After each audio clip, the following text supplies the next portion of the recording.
And that was a look at the currency market to begin with. Those rates also far higher than what is, far lower than what is on the foreign exchange forex market and on the black market as well. Now, let's begin with inflation. This afternoon, the June inflation numbers are out, and we are almost hitting 30. Year-on-year inflation shot up further by 2.2% to 29.8% in June 2022, according to latest data from the Ghana Statistical Service. Now, this is the highest in 19 years since December 2003. Now, food and transport were major drivers. Let's show you the drivers. The rate of inflation was once again driven by transport, 41.6%. Household equipment and maintenance, 39.6%. Housing, water, gas, and electricity, 38.4%. Personal care and miscellaneous, 31.7%. Recreation, sports, and culture, 31.3%, and food and non-alcoholic beverages, 30.7%. Now, these items recorded inflation rates higher than the national average. According to the figures, food inflation surged to 30.7% in June 2022 from 30.1% recorded in May 2022. Non-food inflation also went up by 3.4% to 29.1% in June 2022, whilst inflation for locally produced items was 29.2%. That of imported items was 31.3%. Let's make sense of these numbers. Senior economist with Data Bank Research, Courage Mate, joins us. Good to see you, Courage. The good thing about the latest numbers is that we are seeing the rate of inflation slow month on month, but certainly hitting almost 30% is still scary. Yes, good afternoon. Thanks for having me, Daryl. And it is scary, and it is scary to the extent that we haven't peaked.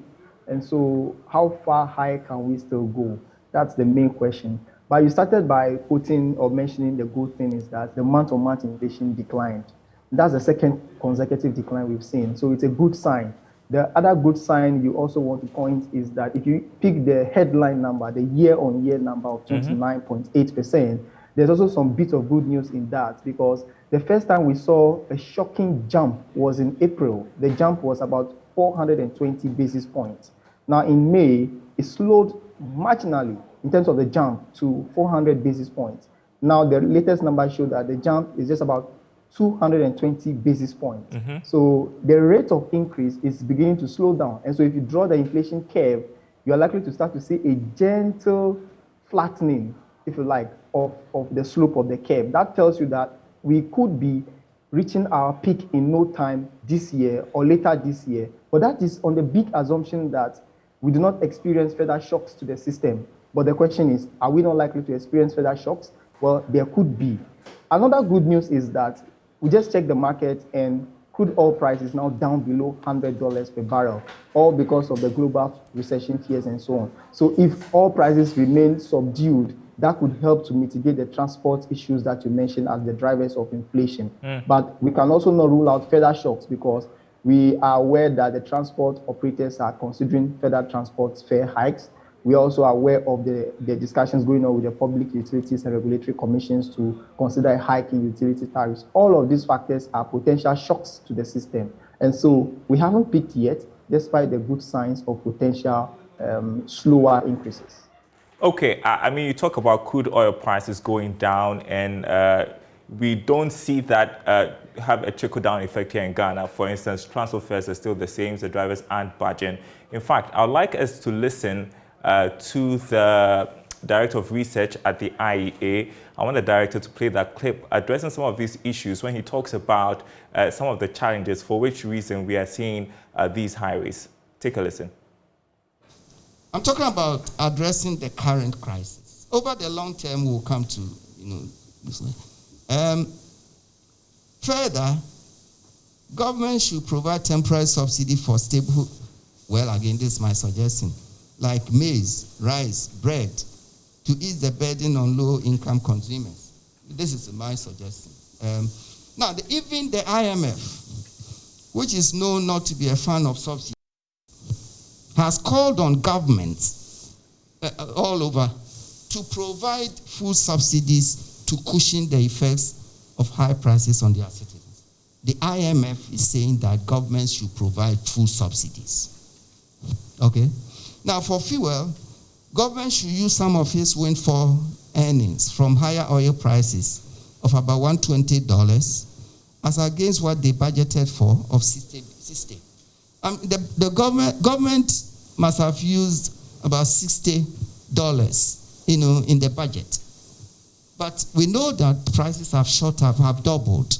So government is earning a windfall from our own, oil earnings, oil products. So why don't you use part of it to subsidize fuel for us? This is the time also to activate the Energy Sector Stabilization Levy, which was supposed to have accumulated tax funds to cushion future shocks. Again, I don't know how much is in there. I don't know. But those of you who are capable of finding it, go and find it. Because me, I will suggest it, because I can't go and find it. You see, reduce some of the numerous fuel taxes and levies. If you look at our, fuel price build-up, the number of levies, taxes, whatever. I mean, there are so many. Well, in that presentation, he also talks about the fact that there is no pragmatic approach in dealing with rising inflation. And so, Courage, aside from the monetary measures from the Bank of Ghana, do you see a clear-cut strategy on the part of government to deal with this challenge? Well, unfortunately, not yet. And it appears in our part of the world, taxation is more about revenue generation than social welfare maximization or resource allocation. And that's why, even though inflation is going up as a result of higher cost side and with taxes adding more momentum, the authorities are more fixated on the revenue gains they make. Now, back to what Doc said, in generality, I agree with what Doc's view, but maybe with a bit of modification. Now, on the subsidy side, it is very good to have subsidies if you know who you are giving the subsidy to. But in the case of Ghana, are we able to identify the sectors of society who really need the subsidies? And I bet not, because of limited information on those vulnerable in the society. I mean, you can use the Livelihood Empowerment Against Poverty as one anchor, but beyond that, you don't have much information again. Now, the other problem with subsidy, at least for the case of Ghana, is that it tends to ultimately create arrears on the books of government, because government will be promising to pay something it is not paying, and arrears will develop at a point, and that becomes future taxation for everybody, or a debt overhang in the future. Now, what then can we do around it? Then I agree with Doc again on the part of, say, let's look at the tax component of the price build-up, and see whether there are some that could be suspended, if not abolished. Then what you then need to do is to look at your expenditure and cut back on those expenditures to realign it with the tax that you've suspended. For instance, we talked about the price stabilization levy which should be applied, but we can also talk about the special petroleum tax. And the point I will make at this juncture is that at the time the budget was prepared with the special petroleum tax in mind, the assumption was $61 per barrel for oil revenue. Today, oil revenue or average price is above $61 per barrel, which means that can you do away with the special petroleum tax, at least for now, or reduce it, at least for now, to compensate a little and reduce the upward pressure? Because if you have $61 revenue expectation and you maintain and you see $61 on the market, then you have no reason to say you want to knock off the special petroleum tax. But if you have prices above that level, then you want to look at your tax handles and see which one you can move around, if not abolishing them, at least suspending them. Well, thankfully, we have this data early enough before the mid-year budget review. Let's see whether the discussions going on with the IMF will give them wiggle room to touch some of these tax handles. Well, latest speculation, from analysts who have been monitoring the situation here in Ghana, has it that we may hit almost 50% at the end of the year when it comes to inflation. I want to hear your outlook and how soon before things get better. Well, we still need to look at our numbers, but 50% level is far-fetched from what we see currently. in 2020. One of the things we should not also lose sight of is that the central bank is maintaining a very strong grip on monetary and aggregate demand. Now, people have argued that it is a cost push, and so monetary policy would not have significant or is not even necessary. But it is very necessary because there's something called second round effect. I mean, if supply drops from 100 to 50 and demand remains at 100, then the price build-up will remain strong. So what you want to do is to bring down demand to the level where supply is, and that's essentially what monetary policy is doing. So we trust in that to help cap the upside momentum. Then, of course, hopefully, food harvest comes on stream in Q3 or late Q3, and that should also moderate the situation. And then favorable base effect should start to set in mildly in the late 2022, but more aggressively in 2023. But all of this combined, and of course, if we have all prices remaining contained around where they are currently, and the cedi not suffering significant shocks again, then we shouldn't get close to the 50% mark. We should be far away from that. But we see us above 30% at the peak. You know. Well, my final question, we don't anticipate an IMF program until after 2023, towards 2024. Will that make a difference? It will make a difference. Because if the IMF program delays a lot more, what you are suffering is you are likely to be exposed to currency shocks. And once there's a currency blowout, there's a risk to inflation. And investors will start to reprice you again with interest rate going up and the government's fiscal situation also not looking bad. That's coming back to reinforce currency pressure. So a continued delay in the start of the IMF program will be bad news for inflation, will be bad news for purchasing power. All right. Courage Mate, senior economist with Data Bank Research. I appreciate your thoughts this afternoon. So the news is that inflation has hit 29.8%, is the highest in 19 years. Let's talk about the IMF because the visiting team from the International Monetary Fund is expected to wrap up its data gathering mission today for a possible program for Ghana. The country's ballooning debt stock has dominated meetings so far. Here's George Rafi with the latest. We understand that issues about improving the fiscal situation came up strongly for discussion after reviewing some of the data secured from government. The IMF argues that a lot more needs to be done to improve the revenue situation whilst cutting down on some expenditure. There were also the view that debt sustainability should take center stage of any program that will be designed for Ghana. There were also some proposals about fast-tracking the passage of the tax exemption bill because it has the potential to improve the country's revenue situation. On the monetary side, it looks like the IMF was kind of okay with some of the measures that the Bank of Ghana has taken so far, especially when it comes to its inflation targeting measures. Sources tell Joy Business the fund was also of the view that the May inflation rate, which has reached 27.6%, might have peaked and we should be expecting rates to start declining in the coming months. But for those who might ask, what next? The team is expected to go back to Washington, D.C., USA for further analysis on the data gathered and make some proposals on the program needed for Ghana. After this, negotiations are expected to start for a possible program which should take at least 7 months for a deal to be reached. For some, it is clear that a minimum of 3 years program for Ghana would not be out of place. That could eat into an election year, that is 2024. So, like indicated, the team will officially end its meetings today, but not before another round of engagement with the Finance Minister, Ken Ofori-Atta, and Governor of the Bank of Ghana, Dr. Ernest Addison. Civil society groups will also not be left out, as the team will have a meeting with them as well. The IMF wants to ensure every stakeholder has been covered and satisfied before the takeoff of the program.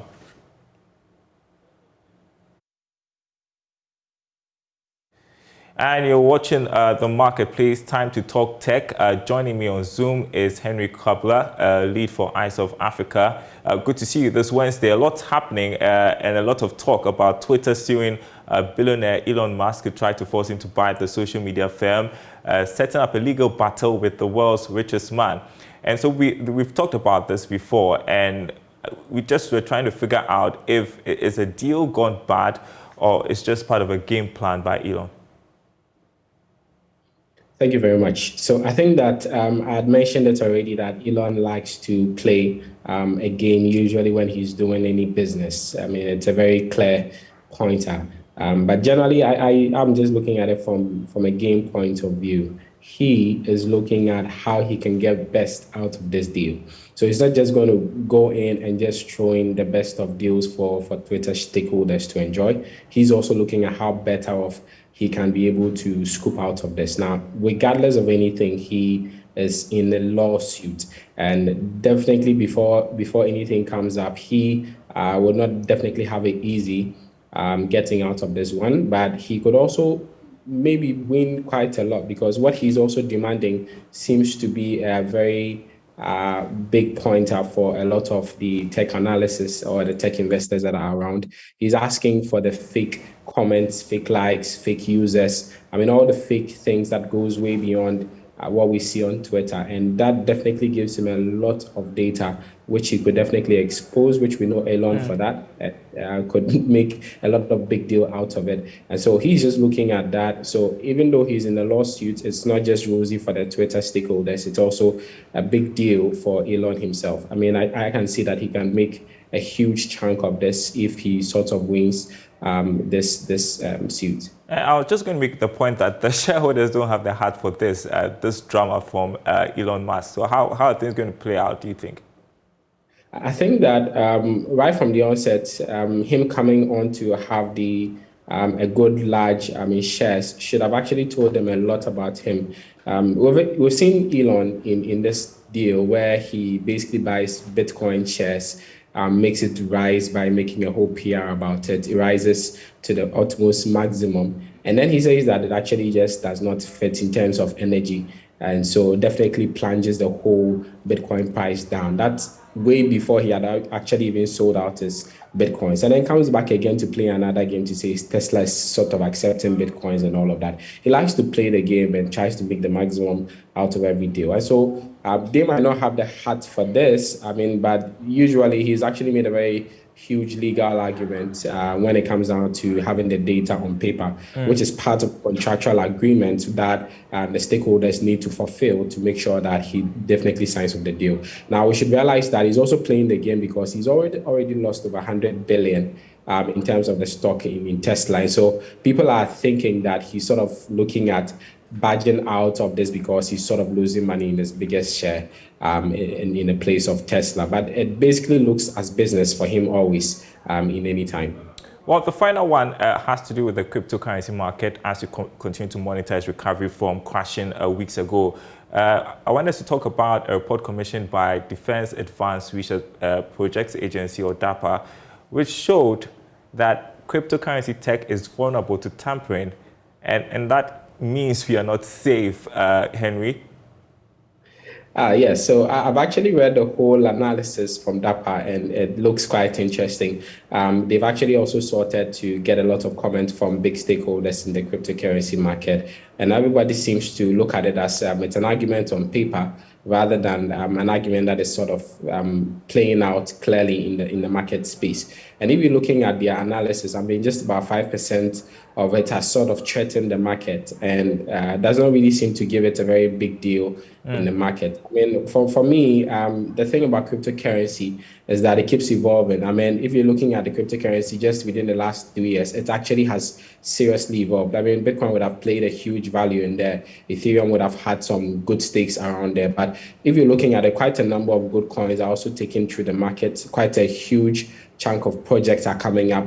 Governments like the government of Ghana is looking at e-currencies, might not necessarily be running on Bitcoin, but basically it's a cryptocurrency look and feel. And so people are sort of riding along the whole concept to make these projects come alive. And for some of these analysis, I think that is actually good enough to get the stakeholders to basically build around these, but I don't think that's actually threatening enough in terms of how it gets to play in the cryptocurrency market. And in 30 seconds, because that's all the time we have, doesn't this raise issues about no regulated coordination on the market? I think that it doesn't. I mean, the whole point is that that's what cryptocurrency is sorting out to do: free people, free their money, free the way they basically run their money. And so that's the whole point about cryptocurrency. So it raises the same issues as Visa cards, Mastercards, any banking system basically could raise. I mean, I could raise a lot of issues on, let's say, our national identification cards, but it doesn't necessarily mean that it is what is going to play down in the environment. It always can have its way. Better off when we have some of these analysis coming in light, and then the stakeholders that actually create these cryptocurrencies can take them into consideration and then put a lot of measures together to prevent some of these things.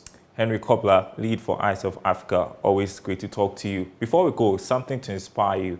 How do you manage your talents, let alone your business, without the ability to see? Well, Vincent De Paul is doing just that in a way that has set him apart as one of the talented typewriting entrepreneurs in the Central Business District of Accra. Joy Business's Beverly Broom has a story.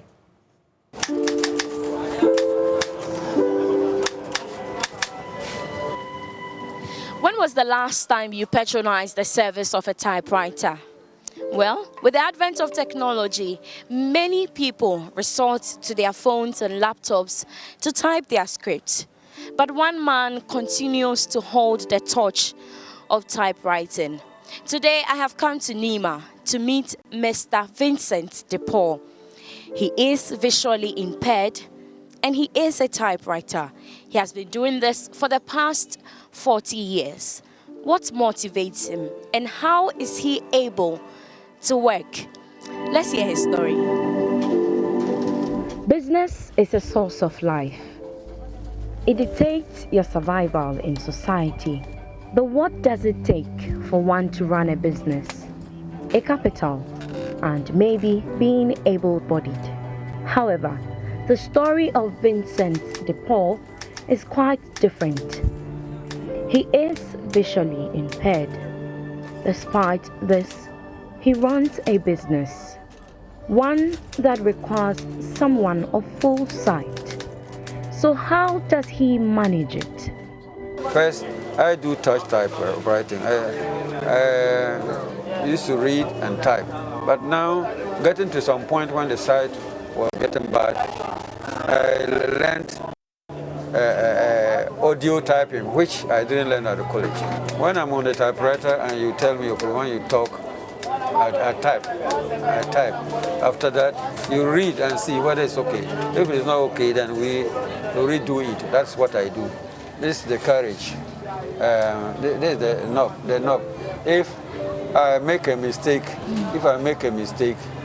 then maybe if I call someone he cannot see, the person cannot see well into the typewriter, I roll it up. When rolling up, you know the ratchet 1, 2, 3, 4, 5. I roll it up so that the person can see.